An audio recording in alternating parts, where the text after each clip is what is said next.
6th position as everybody else has at least one lap down. Bob Sobey in car number 55 has gone a lap down. In 7th position, Jim Durhog is also a lap down. So we watch Scott Sharp and see if he can close in on the leader. Tom Kendall leading Neifel, Lapalade, Brassfield, and Lindley. The interval about 16 seconds. Now there's Bob Sobey, who's already been lapped. The 31 car of Harold Janke. A couple of other slower cars. Here comes Durhog, and there comes Chris Neifel in 2nd position. 16 seconds. Make that 20.1 seconds now behind the leader, Tommy Kendall. Tommy with a very comfortable advantage right now as we are nearing the halfway point of this 69-lap affair. You get a good look in Chris Neifel's car on the way by how big he really is, how tall he really is, I guess I should say. His helmet is rubbing the top of the car. Jim Durhog's in-car camera, the number 40 machine. He is currently in 8th position. He is trying to stave off the challenge of the 19 car of Steve Saleen. Jim is 1 lap down as only 6 cars now are on the lead lap. Make his way down the back straight. You see the Capitol right there in front of him. That's up over the bridge over the river. Took a ride around the track yesterday, and it's a beautiful sight coming down that straightaway with the Capitol and the dome, which is containing several pounds of gold looking right at you. Right behind him is the 9th place machine of Steve Saleen, number 19.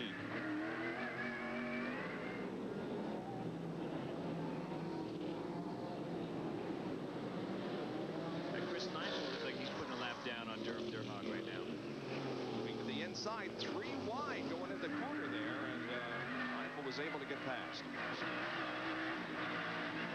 Go past start finish light down in turn 1, heavy braking area. Tight turn to the left. 2nd gear, 3rd gear, 4th gear. Back heavy on the brakes. Left-hand turn. Tight left-hand turn. You got to remember, these are 90-degree turns, just like you see in regular city streets. Another right-hander. Didn't leave you a chance to shift. Again, 2nd gear, up, back down. Underneath the skywalk there, we saw above. Signal breaks up a little bit when they go over the skywalk and interrupt our signal up to the helicopter. Neifel working on a little bit of lap traffic here. Again, he doesn't want to take chances here. Chris has enough room where Tommy and Chris both have enough room where they don't have to take those chances. You have to get to the last lap. There's only 1 lap that counts in racing, and that's the last one. And if you don't make it that far, then nothing counts. So take care of the car, take care of everything. Don't take any stupid chances. Don't try and tear up the race car. Take care of the transmission, take care of the rear end, and more so, take care of the tires. And by the way, there are 3 cars that are running in the top 10 that have not yet made their mandatory pit stop, and Jim Durhog, car number 40, is one of them as we watch him from the face cam inside his race car. Lynn St. James climbs out of her Mustang and calls it a day. And another tough break for Lynn, as that car is parked just before one of the corners. So the Roush cars are having problems. 3 of the 4 so far. A lot of difficulty today, but Lapalanian's really bringing the colors through for him today, at least so far.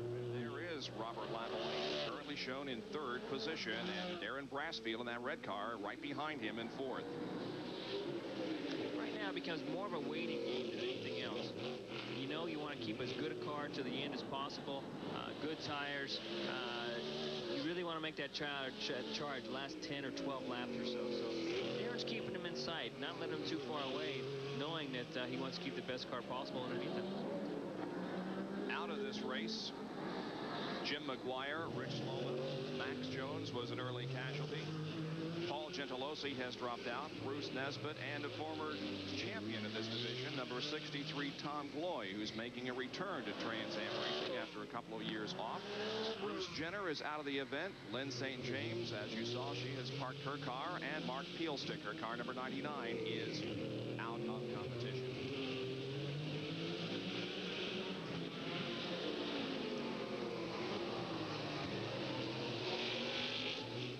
Lapalane and JPS Special. Darren Brassfield and Eli Oldsmobile. Those cars really show up good. The red really jumps off the screen.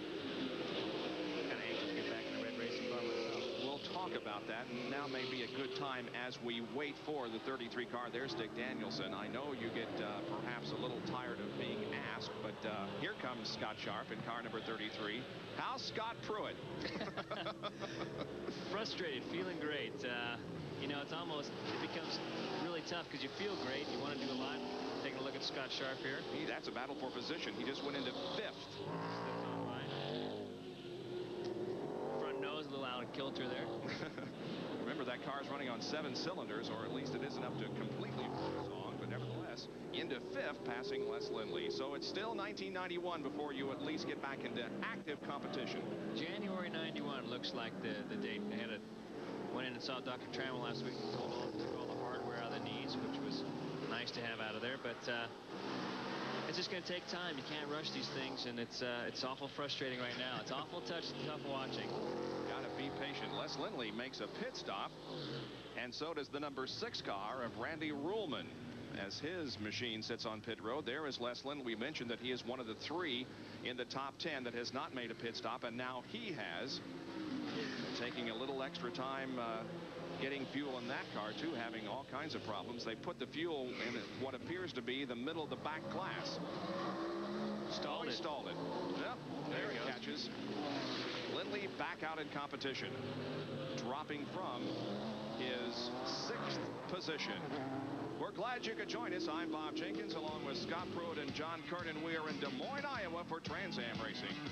Of the race as we watch the leader Tommy Kendall here in Des Moines. What do you think, Scott? I don't know.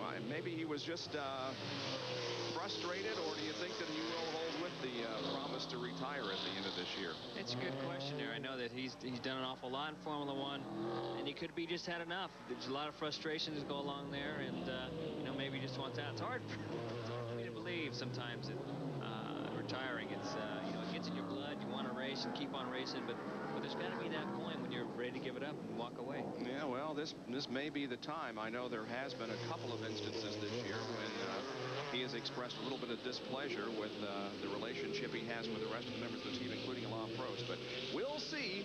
Here is the best battle on the racetrack, and it's been going on for many, many laps. It's Robert Lapalainen, car number 4, and Darren Brassfield, car number 5, as they battle for 3rd position.